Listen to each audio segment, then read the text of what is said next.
কোন?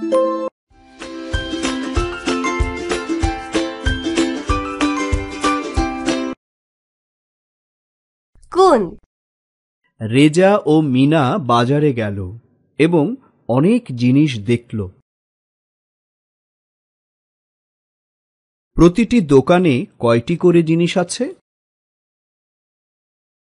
মাছের দোকানে 3টি থালায় 4টি করে মাছ ছিল।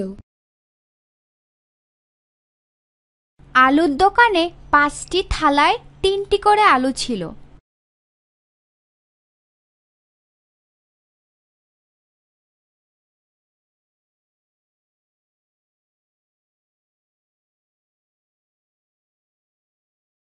আপেল ও কলা কতগুলো আছে? টেবিলের ওপর 5টি থালার প্রত্যেকটিতে 2টি করে আপেল আছে। সেখানে কতগুলো আপেল আছে? টেবিলের উপর আপেল গণনার জন্য গাণিতিক বাক্য।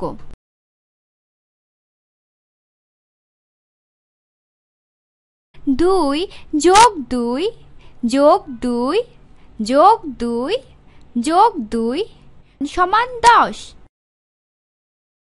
কলা গণনার জন্য গাণিতিক বাক্য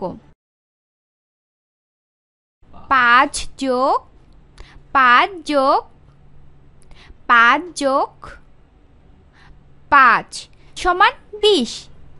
20টি কলা।